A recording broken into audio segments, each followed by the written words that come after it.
अपार सफलता, और उस अपार सफलता के घोड़े पर सवार होकर कांग्रेस का जो आत्मविश्वास इतना बढ़ गया है कि वो चढ़ करके जो है वो क्या कहते हैं जवाबी कीर्तन करने में कोई कोर कसर नहीं छोड़।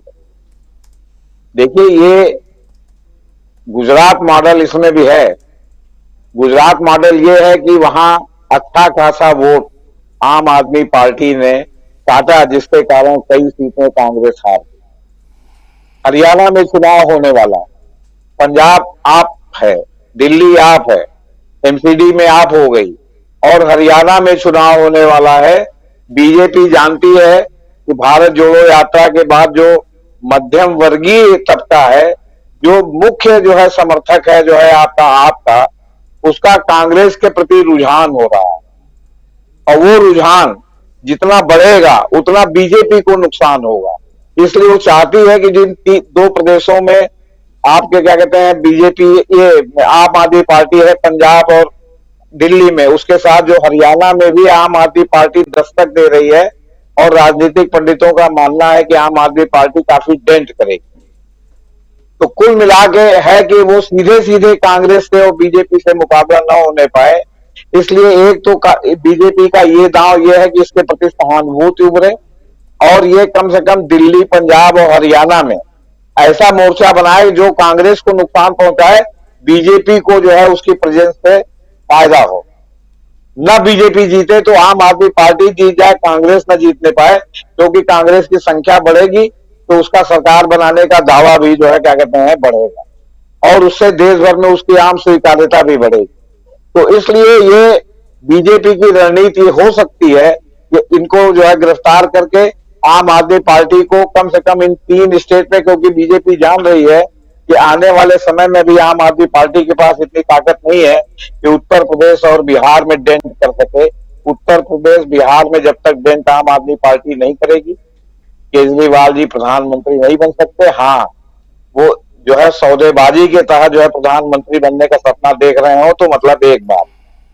तो सवाल इस बात का है कि मैं एक तो सिसोदिया की गिरफ्तारी का एक कारण ये मानता हूं, और दूसरा कारण ये मानता हूं कि जो इन्होंने तीसरा मोर्चा बनाने का मामला किया है, तो उसमें भी बीजेपी डर रही है कि तीसरे मोर्चे में जो ये केसीआर, अखिलेश यादव और जो है ममता बनर्जी और जो है क्या कहते हैं ये आम आदमी पार्टी, इस 4 का जो है लगभग ध्रुवीकरण हो रहा है।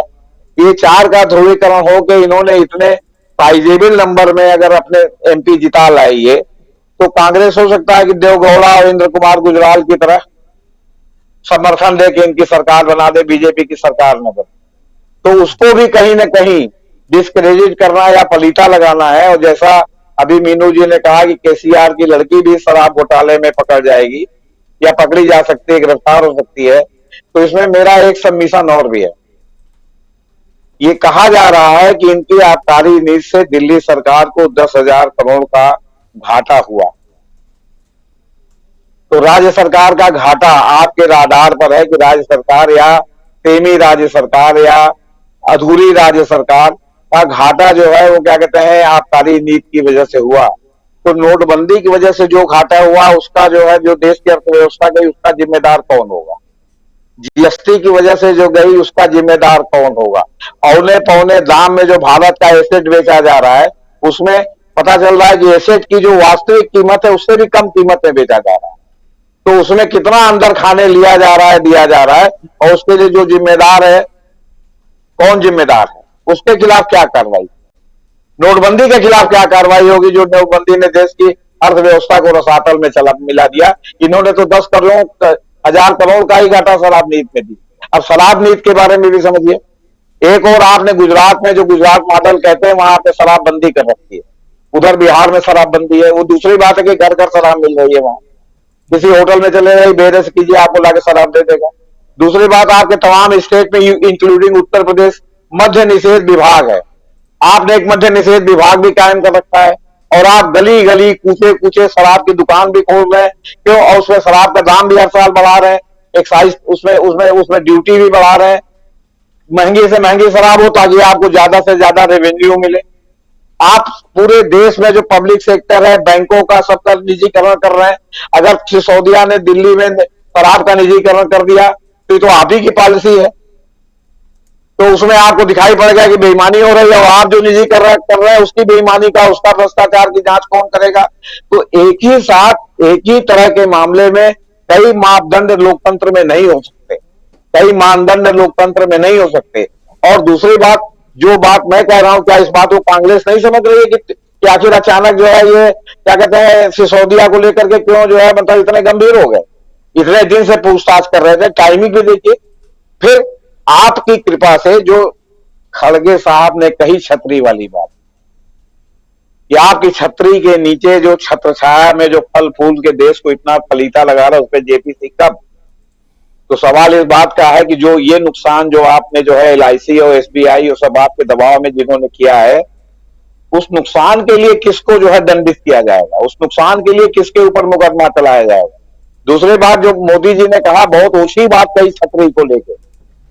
हमेशा सोनिया गांधी आगे रहती थी, बाकी लोग पीछे रहते थे। ये पहली बार था कि कर्नाटक के रैली के मंच पर खड़गे साहब सबसे आगे थे, सोनिया गांधी पीछे थी।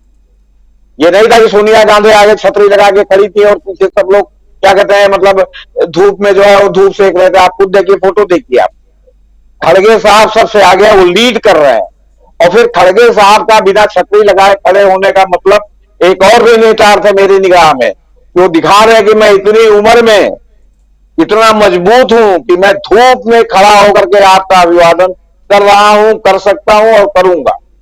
इससे उन्होंने अपनी ताकत का भी जो है वो मुजाहिरा किया है कि मतलब मेरे अंदर कितनी ताकत है कि मुझे धूप में छतरी की जरूरत नहीं है।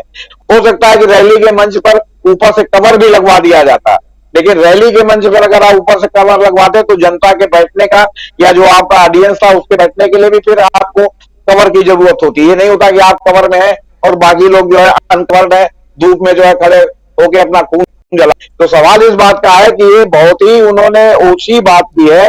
और कभी कभी जैसे कचहरी अदालत में, सुप्रीम कोर्ट में होता है कि वकील साहब को कम समझ में आता है तो वकील साहब अपने ही खिलाफ रूलिंग जो है वो पेश कर देते हैं अपने मामले में। तो जज साहब हंस के कहते हैं कि अरे हुजूर वकील साहब, आपने तो अपने खिलाफ ही रूलिंग पेश कर दी। तो महिला सारी सारी करके जो है वो क्या कहते हैं उसको वापस लेते हैं। तो अब सवाल इस बात का है कि जो आदमी आगे से लीड कर रहा है, पूरे अपने जनता का अभिवादन कर रहा है, उसको समर्थक वर्गों का वो इस्तकबाल कर रहा है, उसको आप कह दीजिए कि वो छतरी नहीं लगाया था। अरे सोनिया गांधी उसके पीछे खड़ी थी, ये कितनी बड़ी बात है। उस कांग्रेस में जो सोनिया के नाम से इतने दिन से चल रही थी और जिसको आप कह रहे हैं कि रिमोट कंट्रोल है, वो पीछे खड़ा है, पीछे। और सबसे आगे खड़गे साहब खड़े, खड़गे साहब के बगल में भी कोई नहीं खड़ा है।